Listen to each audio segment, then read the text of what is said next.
Hi there, it's Lee here again, and today I wanted to talk about why we must live healthily.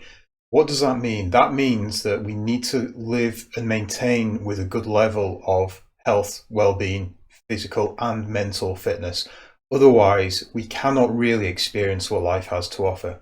So I'm talking about this because I'm a success and fulfillment coach, and I'm all about making sure that we live our lives to the best of our abilities.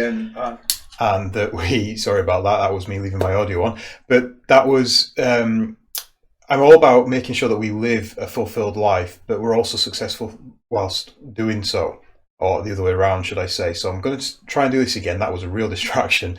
So I'm all about making sure that we live successfully and that I influence people around me to be successful, similar to how I want to be as well. But it's not just a matter of being successful, it's a matter of being fulfilled while we do it. And too often we wait until tomorrow before we experience what we're building today. And that's not really a healthy way of thinking about things from a start.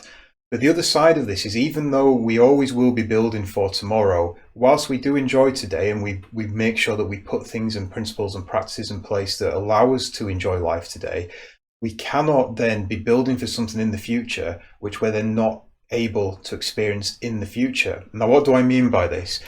Very simply, if we do not look after our physical health and our mental health, then over time, over weeks, days, months, years, not necessarily in that order, then we could get to the end of this journey. We're building towards something that's fantastic and then not be able to experience it. So let's take the example of these people who build towards a retirement date. Now, there's a few things to talk about on this topic, so I'm going to try and brush over them. And unfortunately, I don't have the stats around me to share, but it's a commonly researched subject where people work day to day for 30, 40, 50, maybe even 60 years of their lifetime to a retirement date. But then when they hit that retirement date, they end up sick, probably quite severely, and more often than not, they actually die fairly soon after, which, sorry to say, it is a fact, but it's a sad fact. Because what's happened is these people have not experienced and enjoyed their life while they've been living it. They've been living a life to build towards something in the future, but the future may never come. And in terms of mindset, this is where we look at past, present and future, and we talk about what actually exists. And in reality, the only thing that ever actually exists is the present. Now that means that the past is something that's gone, it's happened, it's been there, it's done that. Yes, it has a knock-on effect and an impact potentially to how we are today, depending on how mindful we are of what we're doing and who we are and what we're thinking about.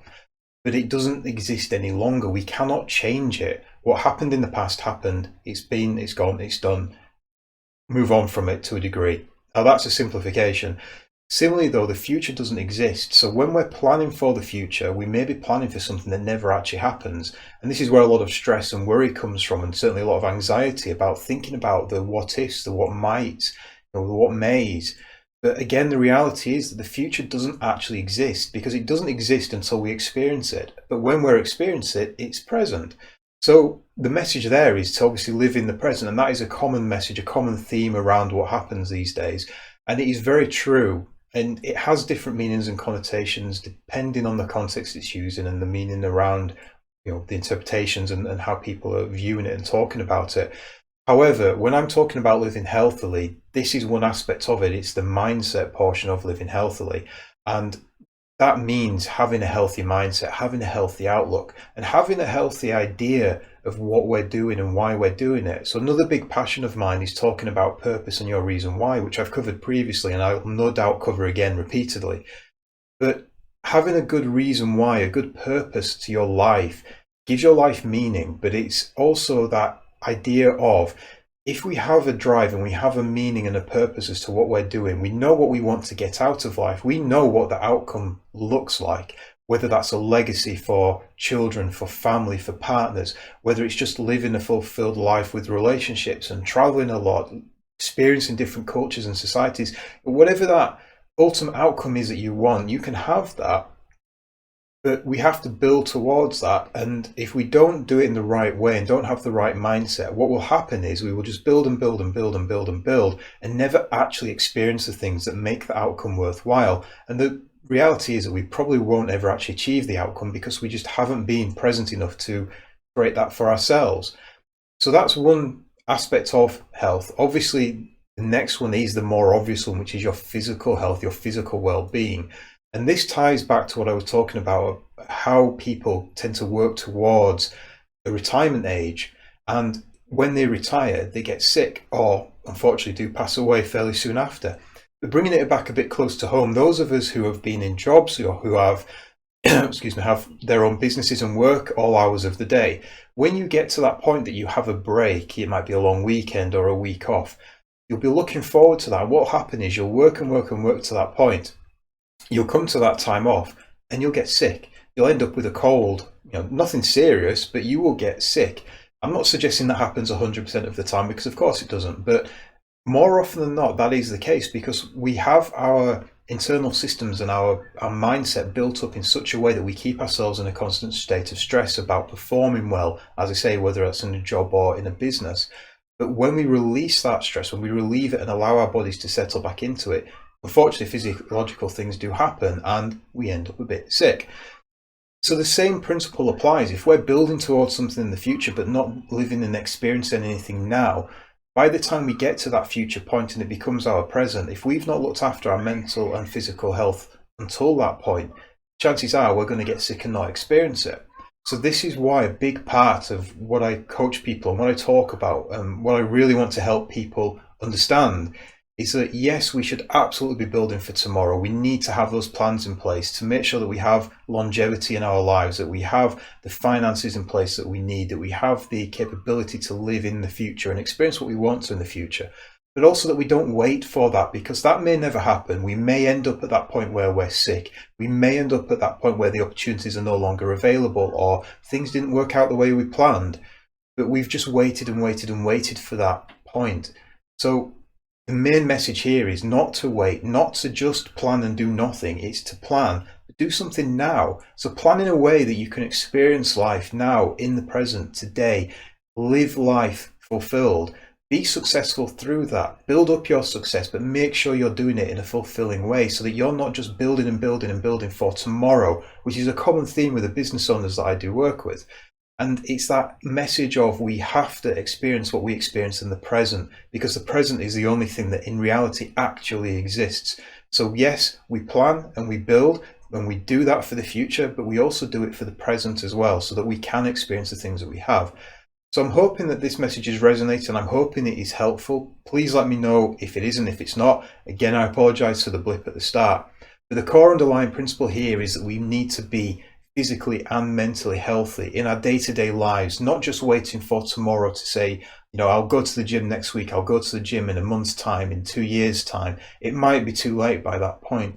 There is no real excuse for not doing it now. If your issue is that you have no time to do it, or that you are too busy, or there's too many demands on you, well, I'm sorry, but you have to get out of your own way a little bit. Now, that may sound really harsh, and I do apologize if that is the case, but this is something that I really help people with. It's about unlocking time in your life today, not tomorrow. So to do that, it's about putting the right sort of plans in place, about having the right routines in place.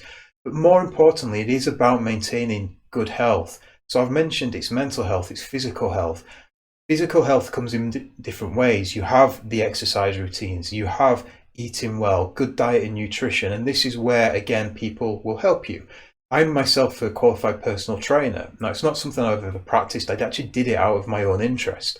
So my story there is very simply that I was fairly heavily overweight years and years ago.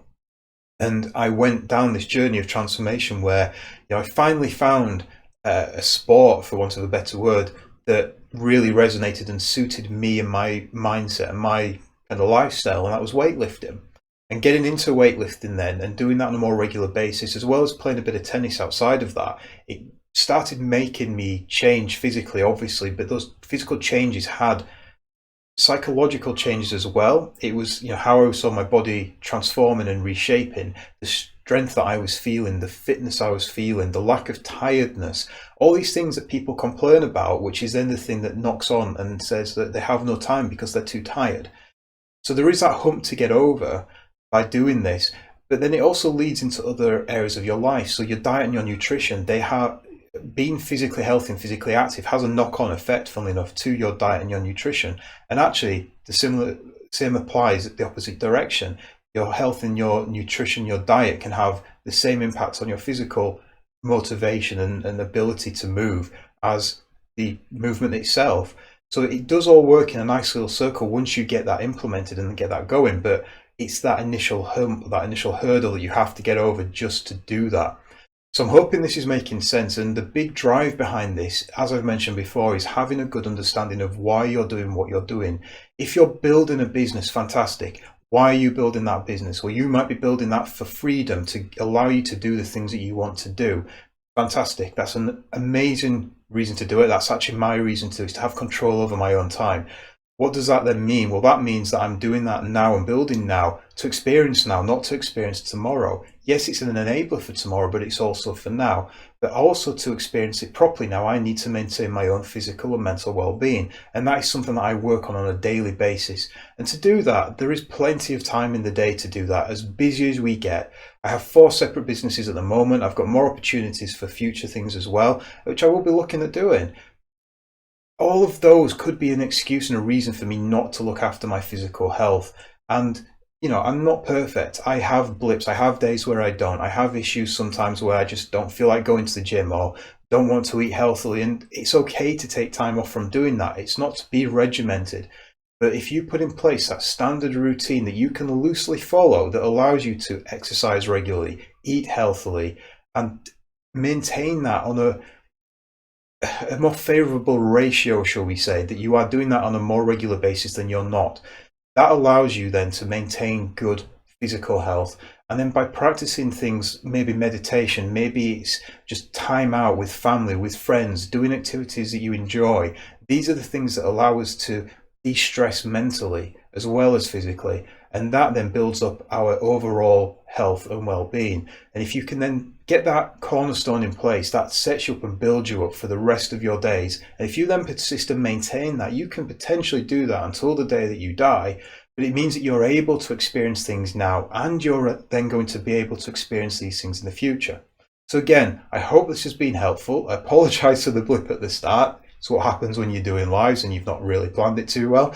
But if there's any comments you want to share, any thoughts you want to share, any questions you have, I'm here to help. Just let me know. Otherwise, I will catch you next time.